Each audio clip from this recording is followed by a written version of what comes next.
Assalamualaikum warahmatullahi wabarakatuh. Selamat berjumpa kawan sebuah legenda. Kali ini saya akan membawakan cerita untuk kalian dengarkan. Sebelum kita mulai ke ceritanya, saya mohon untuk dukungannya dengan cara like, komen, dan subscribe-nya agar lebih bersemangat lagi membacakan cerita-cerita seru tentang seputaran misteri dan legenda. Baik, langsung saja kawanku, kita mulai ke alur ceritanya yang berjudul Gagak dari Mataram, Asasin Tanah Jawa.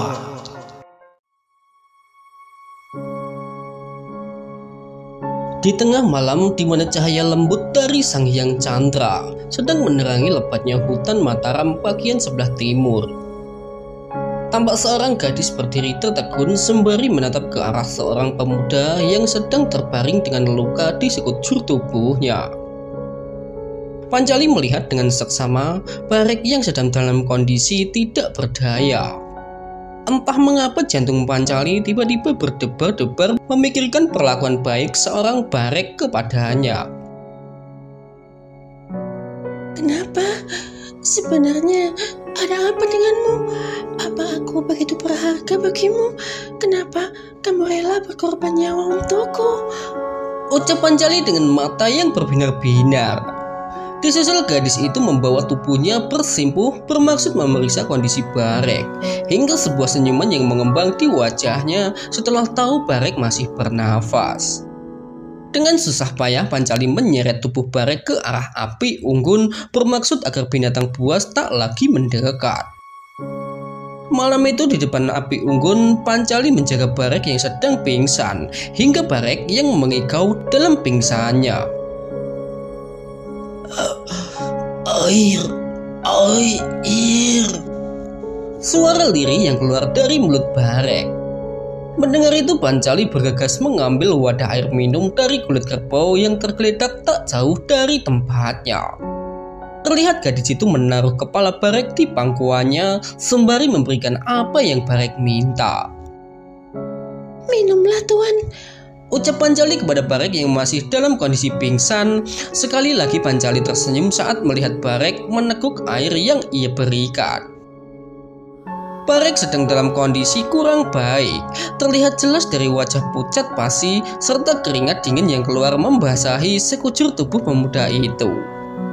Sementara Pancali berusaha membantu dengan menyingkap keringat dingin di sekujur tubuhnya.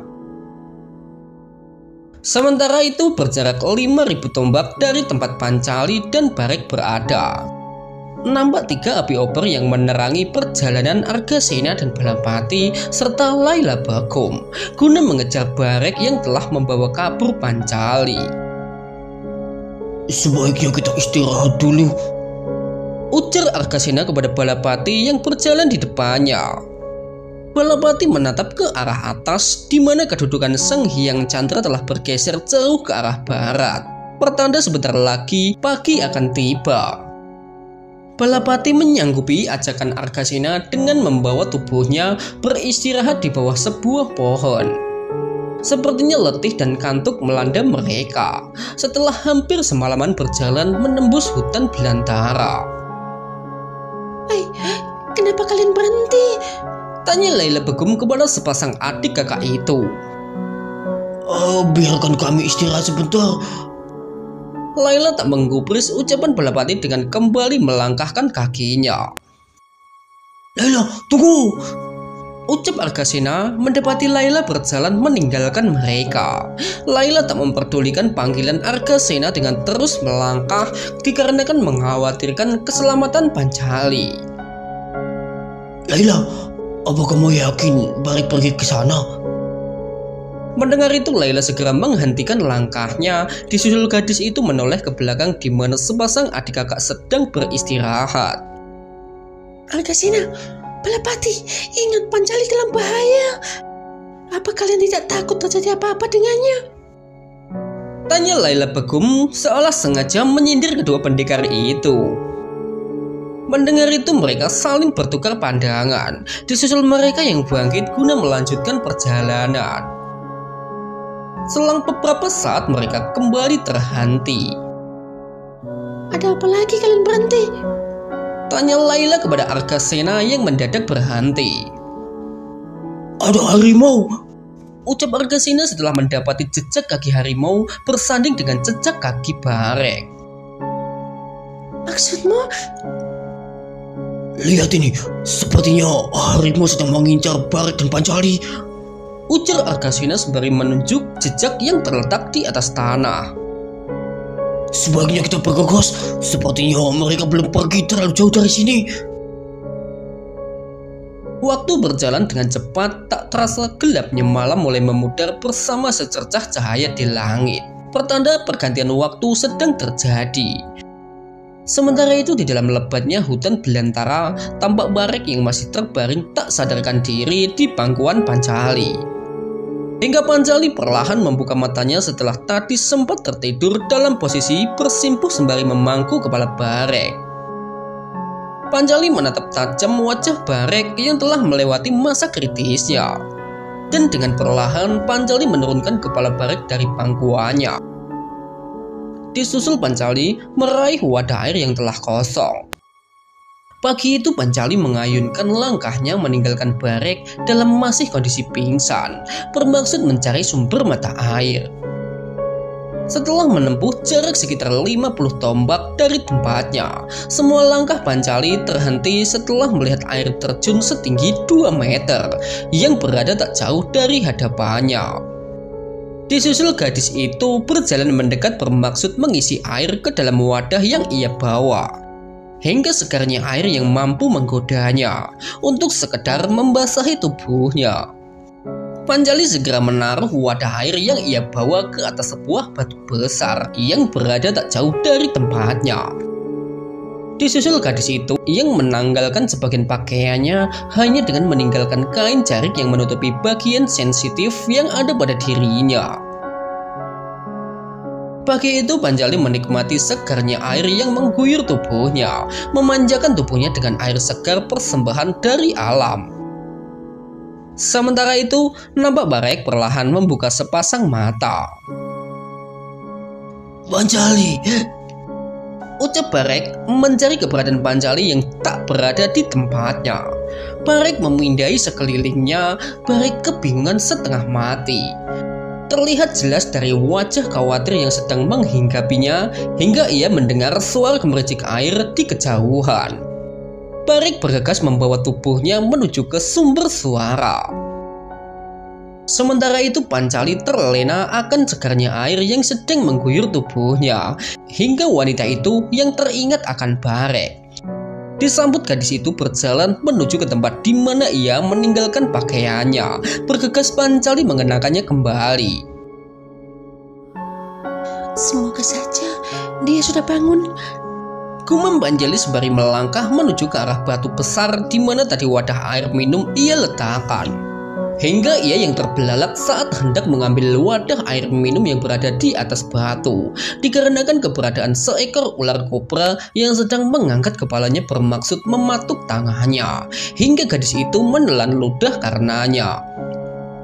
Pancali dalam bayang-bayang maut, di mana ular kobra sewaktu-waktu bisa mematuk tangannya. Pancali memikirkan cara agar bisa selamat dari maut. Dibayangi rasa takut, Pancali perlahan menarik tangannya itu, hingga ia yang terkejut saat ular itu berdesis-desis. Hingga sebuah tangan yang berhasil menyambar kepala ular kobra itu. Pancali tertegun karenanya, disusul ia menoleh ke arah dewa penolongnya. Pancali kembali tertegun melihat Barek berdiri di sampingnya. Pancali tidak menyadari kehadiran Barek karena terlalu sibuk akan ular kobra itu. Barek segera melempar sejauh mungkin ular kobra yang di tangannya, hingga pemuda itu yang tertegun saat gadis itu tiba-tiba memeluk tubuhnya. Pancali mempererat pelukannya, sepertinya kehadiran Barek membuat gadis itu merasa aman. Sementara dari arah lain Argasena dan Balapati serta Laila Bagum sedang menuju ke arahnya. Selang beberapa saat, Argasena serta yang lain tiba di tempat di mana tadi malam dijadikan Barek dan Pancali bermalam. Mereka memindai sekeliling hingga tatapan mereka tertuju ke arah bekas pembakaran api unggun. Lihat ini, sepertinya mereka dari malam menginap di sini. Hingga tatapan Argasena tertuju ke arah tempat di mana sebelumnya menjadi ajang perkelahian antara Barek dan harimau. Argasena menatap tajam ke atas tanah di mana jejak pertarungan membekas di sana. Dimas, ada apa ini? Kang Mas, lihatlah ini. Tadi malam harimau menyerang mereka. Ucap Argasena menunjukkan bekas darah Barek yang berceceran di sekitar tempat itu. Apa mereka selamat? Mereka selamat, harimau itu yang kabur. Lihatlah baik-baik Kang Mas. Ucap Argasena menunjuk ke arah semak di mana terlihat jelas beberapa patahan ranting. Harimau itu lari ke arah sana Kang Mas. Lantas, di mana Barek dan Pancali? Argasena memindai sekelilingnya hingga gemericik air sayup-sayup terdengar di sepasang telinganya. Argasena melihat ke arah datangnya suara sembari mengamati permukaan tanah. Di sana ada air terjun. Sepertinya sekarang mereka ada di sana. Ucap Argasena sembari berlari menuju ke arah di mana Barek tadi pergi menyusul Pancali. Mendengar itu, Layla segera berlari menuju ke arah di mana Argasena menunjuk. Layla, tunggu! Teriak Balapati kepada Layla yang sedang tergesa-gesa. Disusul Argasena dan Balapati bergegas pergi menuju ke arah Layla Begum yang berlari. Sementara Layla Begum yang terus berlari menerjang semak belukar yang ada di depannya. Hingga langkah wanita itu yang terhenti setelah melihat keberadaan Barek serta Pancali. Layla terbelalak melihat Pancali dan Barek sedang berpelukan. Bangsat kamu, Barek! Gerutu Layla sembari mengangkat busurnya, disusul anak panah yang ia siapkan guna melumpuhkan Barek. Layla menarik busurnya bermaksud mengenai punggung Barek yang berada sekitar 20 tombak dari tempatnya. Hingga tatapan Layla yang bertemu dengan tatapan Pancali.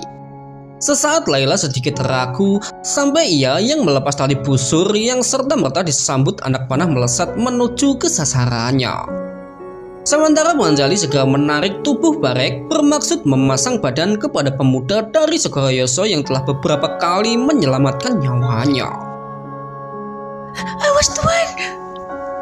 Ucap Pancali sembari melangkahkan kakinya. Sesaat terdengar suara erangan Pancali saat anak panah menggores lengannya. Barek terkejut karenanya disusul pemuda itu yang mengalihkan pandangan ke arah Layla Begum. Nyai, kamu tidak apa-apa? Tanya Barek sembari membantu menekan luka pada lengan Pancali. Aku tidak apa-apa, Tuan.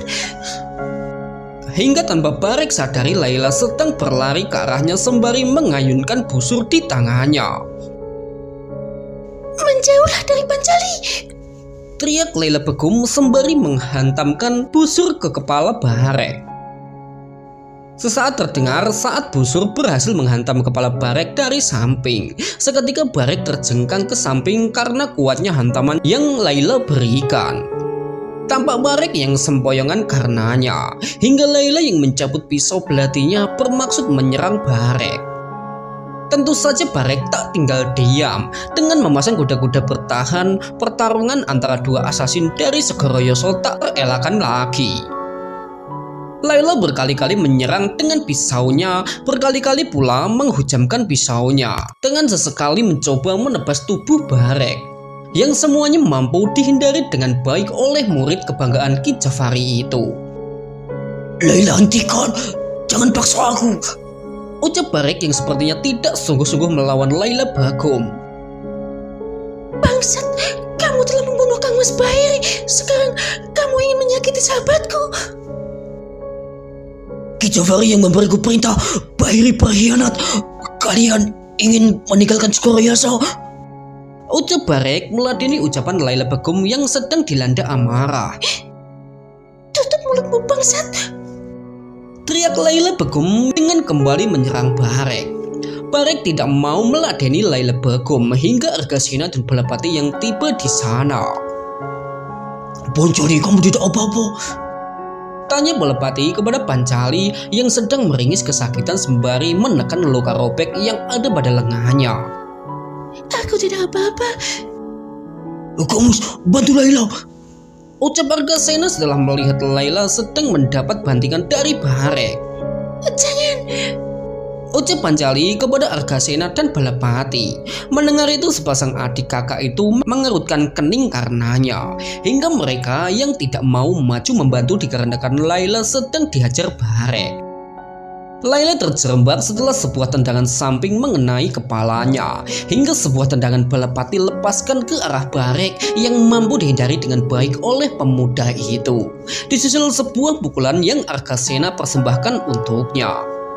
Barek terjengkang ke samping karena kuatnya pukulan Argasena yang mendarat di kepalanya. Dengan keadaan sempoyongan, Barek berusaha bangkit berdiri. Hingga sebuah sapuan yang Balepati hadiahkan mengakibatkan Barek yang kembali tersungkur ke atas tanah.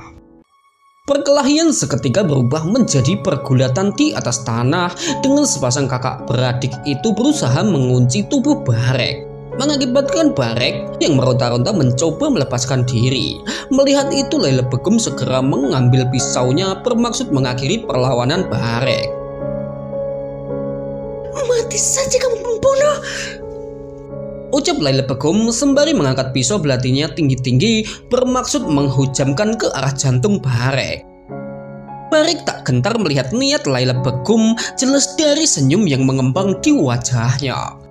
Hingga di mana Pancali yang tiba membantu Barek dengan mencegah maksud Laila Begum. Pancali, jangan!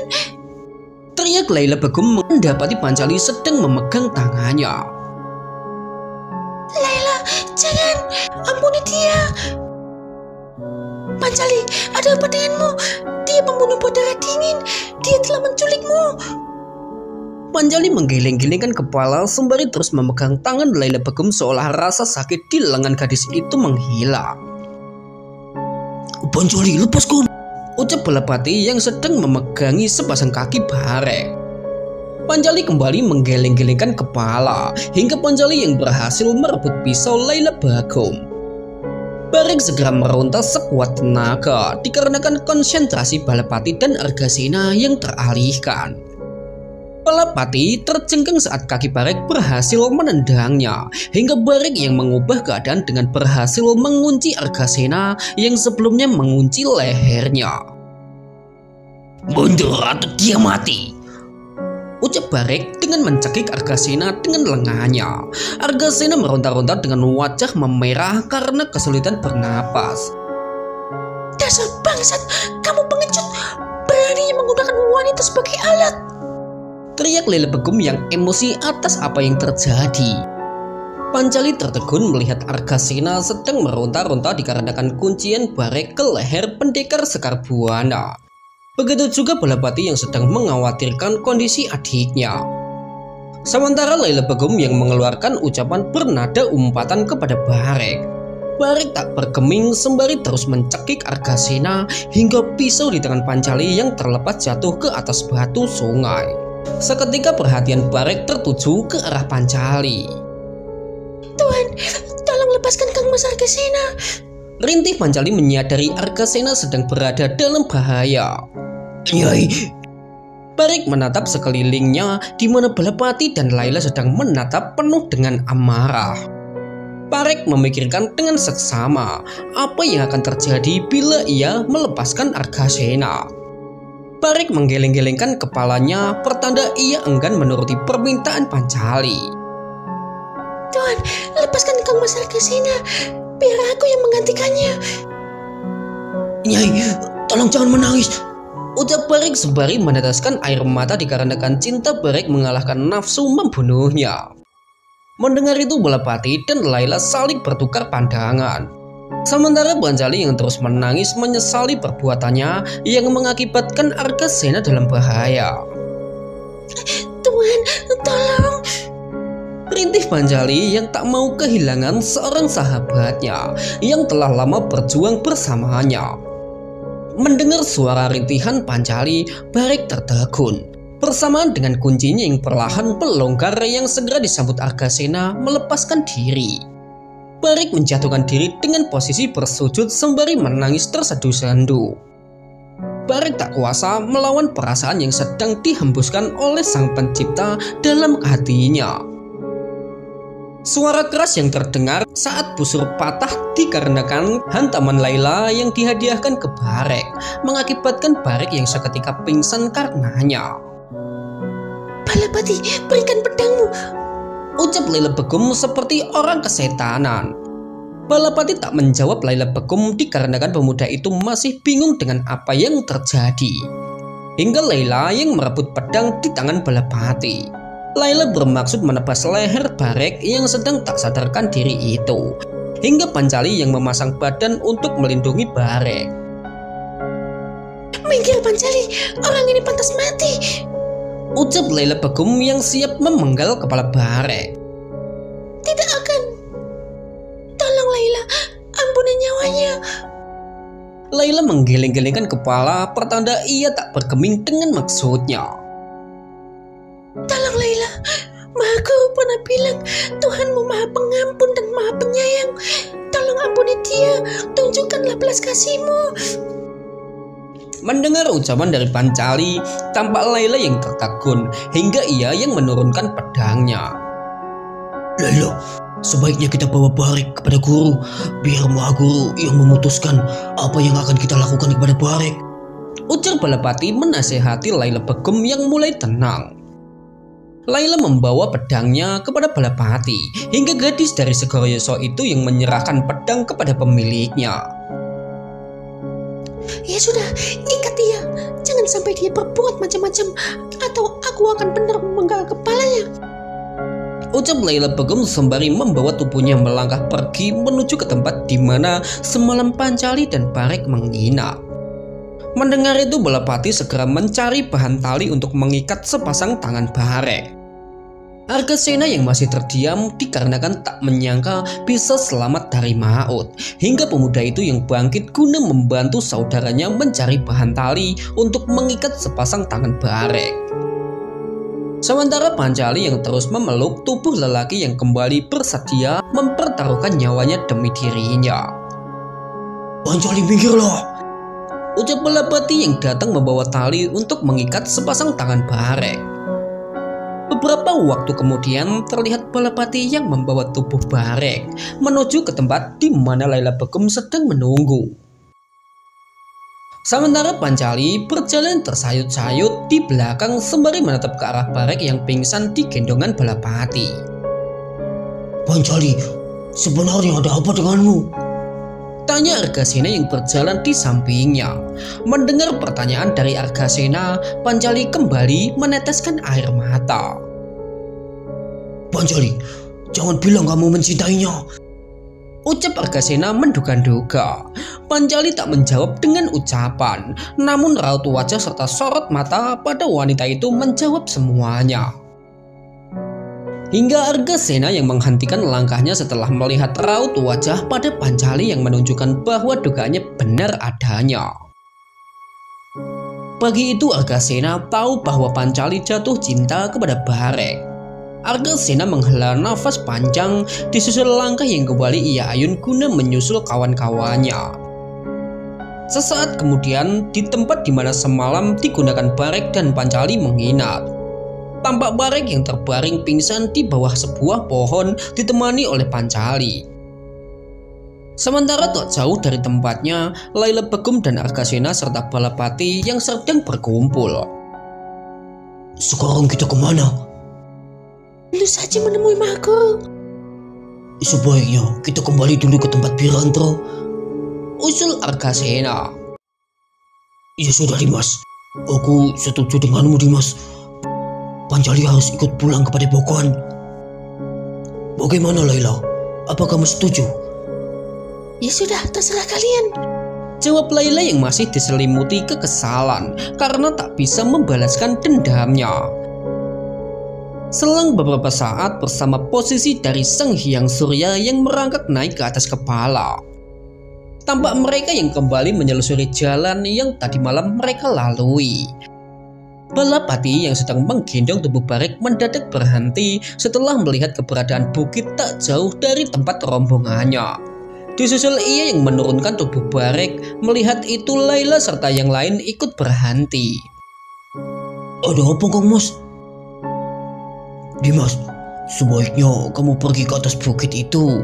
Sepertinya dari atas sana tempat kemah Pirandra terlihat, ujar Balapati kepada Argasena yang segera disambut pemuda itu membawa langkahnya menuju ke atas bukit.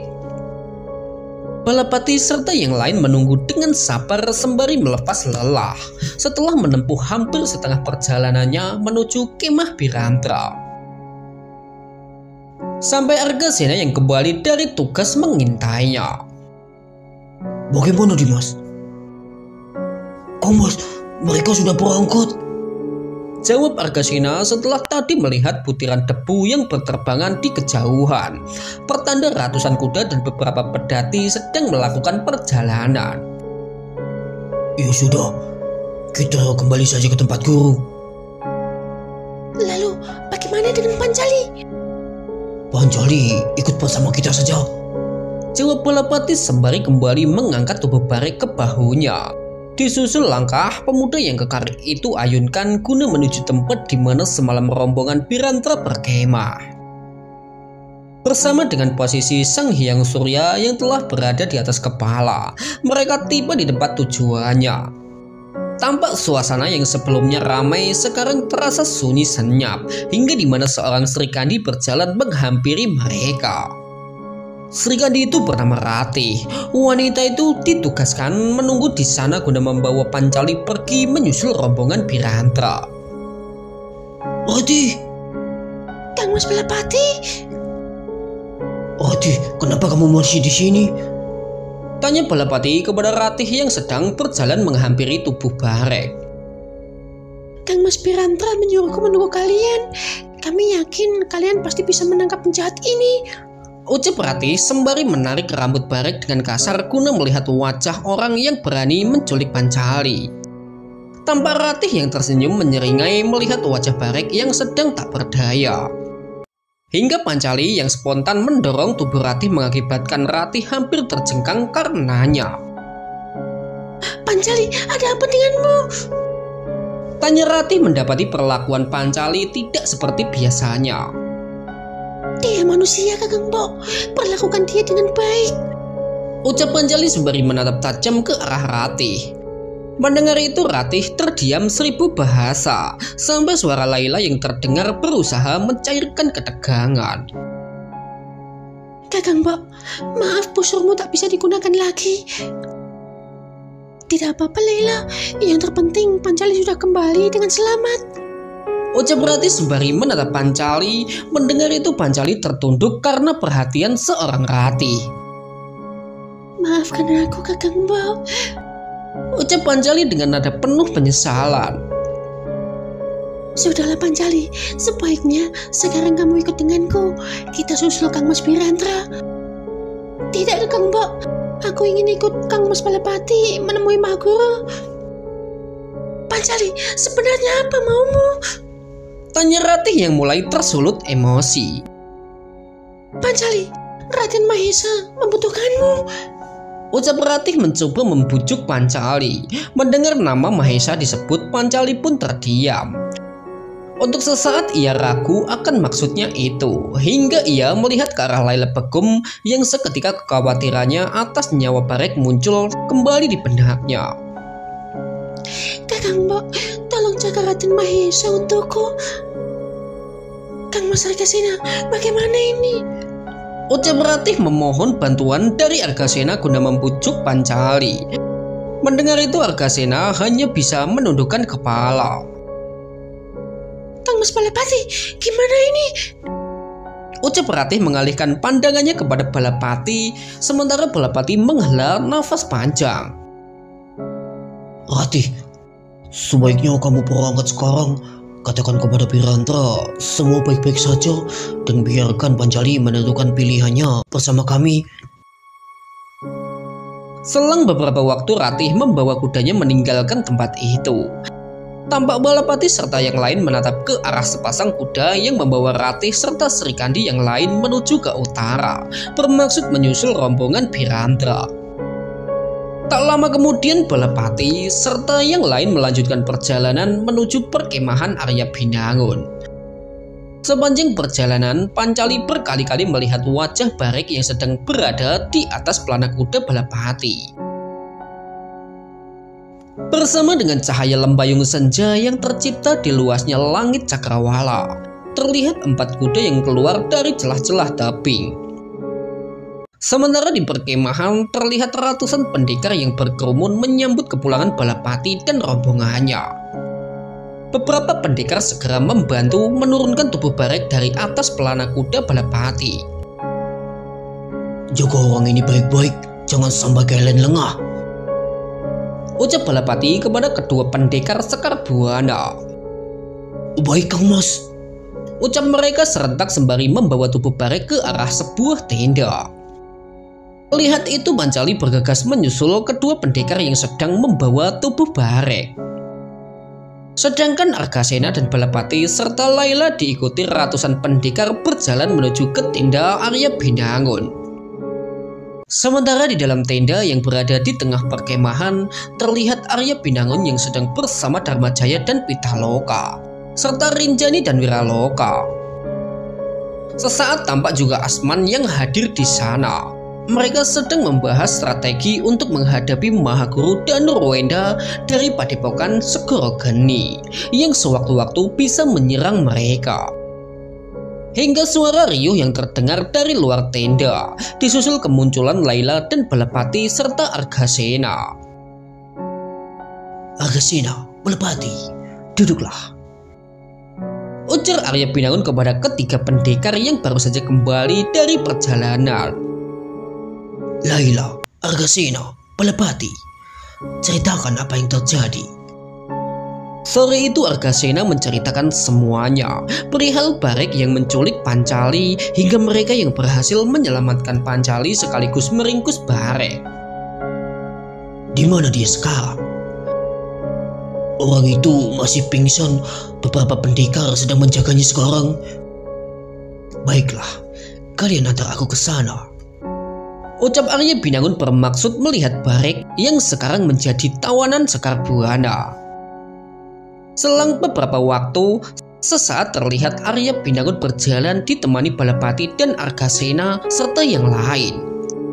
Hingga di mana Arya Binangun serta yang lain membawa langkahnya masuk ke dalam tenda di mana Barik yang ada di sana. Pancali, kamu di sini? Tanya Arya Binangun mendapati Pancali sedang berada di dalam tenda menemani serta merawat Barik. Mahaguru, ucap Pancali sembari menghaturkan sembah bakti kepada Arya Binangun. Pancali, kamu belum menjawab pertanyaanku. Kenapa kamu di sini, Pancali? Mahaguru, izinkan aku merawat tawanan ini. Arya Binangun mengerutkan dahi mendengar permintaan Pancali. Pancali, ceritakan semuanya. Kenapa kamu bisa begitu peduli kepadanya? Pancali menceritakan semuanya perihal Barik yang berkali-kali menyelamatkan dirinya dari mara bahaya, sampai saat Pancali menceritakan perihal Barik yang bersedia menyerah demi dirinya. Argasena, benarkah itu? Benar, Mahaguru, ucap Argasena membenarkan cerita Pancali. Pancali, bagaimanapun dia tetap bersalah. Dia harus menerima hukuman dari perbuatannya. Mendengar itu seketika raut wajah pada Pancali berubah pucat. Tapi sebelum itu, izinkan aku merawatnya, Mahaguru. Arya Binangun memikirkan dengan seksama permintaan Pancali, sebuah anggukan kepala yang Arya Binangun berikan sebagai jawaban atas permintaan Pancali. Terima kasih, Mahaguru, ujar Pancali saat mendapat persetujuan dari Arya Binangun. Ya sudah Pancali, jaga orang ini baik-baik, ujar Pancali sembari memberi hormat baktinya. Disusul Arya Binangun yang membawa tubuhnya keluar dari tenda bersama yang lain. Roda yang terus berputar, di mana sebelumnya Pancali menjadi tawanan Barek, kini terjadi kebalikannya. Pancali menunjukkan ketulusan cintanya dengan merawat Barek yang tak berdaya dengan luka di sekujur tubuhnya. Pancali membuka baju Barek bermaksud mengobatinya dengan ramuan obat yang ia dapat dari Maha Guru Arya Binangun, hingga tatapan Pancali yang tertuju ke arah sepasang tangan dan kaki Barek yang sedang terikat. Pancali memikirkan perlakuan Barek saat menawannya. Barek memperlakukan serta menjaga Pancali dan anak-anak dengan baik. Mengingat itu, Pancali bergegas membuka tali yang mengikat sepasang tangan dan kaki Barek. Beberapa saat kemudian sebuah senyuman mengembang di wajah Pancali melihat Barek perlahan membuka sepasang matanya. Tuan, kamu sudah sadar? Ucap Pancali kegirangan menyambut Barek yang sedang siuman. Seketika Pancali terkejut ketika Barek tiba-tiba mencekiknya. Tuan, tolong lepaskan. Rintih Pancali dengan wajah memerah padam karena kesulitan untuk bernapas. Perlahan Barek kembali teringat akan Pancali. Bersama dengan tangan yang gemetaran, cengkramannya ikut melonggar. Nyai, maafkan aku, Nyai. Tampak Pancali meraba-raba leher yang memerah dikarenakan kuatnya cekikan Barek. Nyai, maafkan aku. Ucap Barek memohon kepada pujaan hatinya itu. Tidak apa-apa, Tuan. Aku sudah tidak apa-apa. Ujar Pancali menenangkan Barek yang kalut akan perasaannya. Sebaiknya Tuan istirahat, biar lukamu cepat sembuh, Tuan. Suara lembut Pancali bermaksud membantu Barek merebahkan diri. Mendengar itu, Barek perlahan kembali merebahkan tubuhnya. Nyai, terima kasih ya. Ucap Barek sembari melihat ke arah wajah cantik pada gadis yang sedang mengoleskan ramuan obat ke lukanya. Pancali tersenyum mendengar ucapan lembut seorang Barek. Sementara itu di tenda besar yang berada di tengah perkemahan, tampak sang Maha Guru yang sedang berkumpul bersama Dharma Jaya serta yang lain. Sore itu, Arya Binangun bermaksud mematangkan strategi perang yang akan digunakan melawan Maha Guru Danurwenda dari Padepokan Segoro Geni. Pak Guru, kenapa kita masih di sini? Bukankah sebaiknya kita berangkat ke Skoroyoso sebelum mereka mendapat bantuan dari Padepokan Selokantung? Tanya Wiraloka yang ikut hadir di sana. Wiraloka, berangkat sekarang sama saja dengan bunuh diri. Maha Guru benar, Segoro Geni ancaman bagi kita. Jika kita berangkat sekarang, akan merugikan pihak kita, di mana musuh bisa menyerang dari arah belakang. Ucap Ki Dharma Jaya. Mendengar itu, Wiraloka mendapat pencerahan atas sikap yang diambil Arya Binangun dengan bertahan di tempat itu. Apa tidak sebaiknya kita mendahului mereka? Kita serang Padepokan Segoro Geni. Usil Rinjani dengan semangat yang menggebu-gebu. Tidak bisa, Dewi. Semua itu akan semakin memperlambat jalan kita mencapai ke Skoroyoso. Ditambah, pihak kita lebih banyak lagi korban jiwa. Lantas, apa langkah kita, Kang Mas? Tanya Pitaloka yang ikut bicara. Pitaloka, sebaiknya kita semua menunggu dengan sabar di sini. Jika perhitunganku benar, besok pagi para pendekar Segoro Geni akan tiba di sini. Kang Mas, bagaimana jika musuh menyerang di tengah malam? Ucap Pitaloka merasa Arya Binangun mengabaikan penjagaan di arah barat, di mana nanti pasukan Danurwenda akan datang. Arya Binangun tersenyum mendengarnya. Pitaloka, aku yakin mereka tidak akan menyerang tiba-tiba, apalagi di tengah malam. Apa kemarin kalian tidak lihat atau tidak memperhatikan Jayasena dan Ekaloya? Mendengar itu, mereka mencoba mengingat kedatangan Ekaloya dan Jayasena guna mengantar lontar. Menurut kalian, apa yang bisa membuat mereka begitu sombong? Tanya Arya Binangun kepada mereka yang hadir di dalam tendanya. Mereka memikirkan dengan seksama pertanyaan dari Arya Binangun. Mereka begitu sombong karena jumlah kita. Dan mereka pasti akan datang dengan jumlah yang lebih besar. Tentu saja sulit bagi mereka mengelabui kita dengan jumlah pasukan besarnya. Lantas bagaimana kita menghadapi mereka, Maha Guru? Bagaimana jika kita tarik mundur pasukan ke belakang? Kita bisa menggunakan celah tebing untuk melawan mereka, Maha Guru. Tidak bisa, Dewi. Itu akan merugikan kita. Maha Guru dan Nurwenda tentu saja bukan orang yang bodoh yang mudah terpancing. Benar, Dewi. Bagaimana jadinya jika Maha Guru dan Nurwenda bertahan di tempat ini? Tentu sulit bagi kita untuk melawan balik. Sementara Arya Binangun tersenyum karenanya. Melihat senyuman yang mengembang di wajah sang Maha Guru, Rinjani serta yang lain mengerutkan dahinya. Yang dikatakan Dewi Rinjani ada benarnya juga.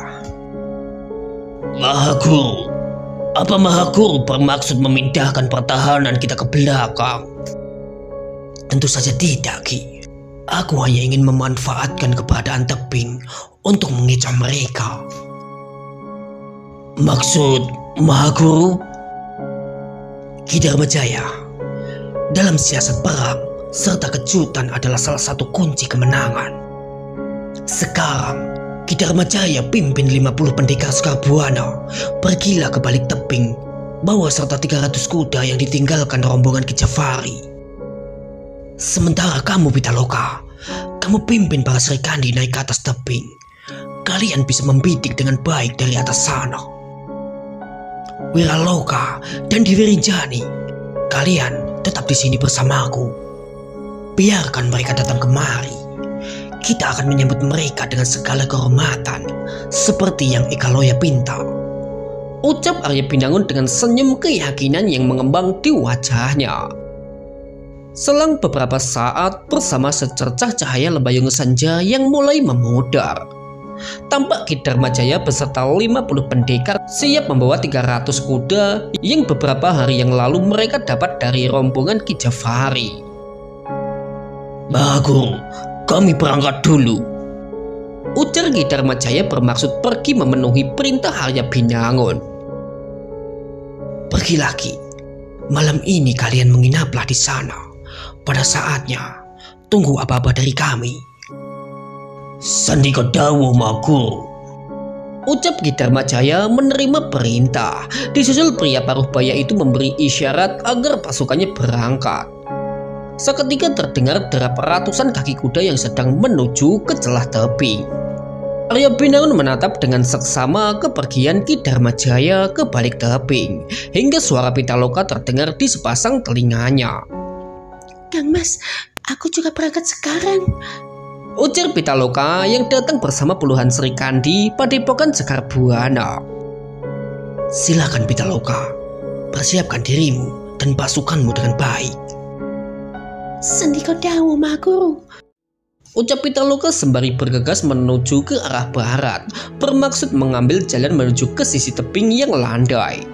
Arya Binangun menatap ke arah barisan para wanita dengan busur yang menggantung di punggungnya, hingga di mana Laila dan Asman yang datang menghampirinya. Maha Guru, bagaimana dengan Barik? Tanya Laila Begum bermaksud menuntut keadilan.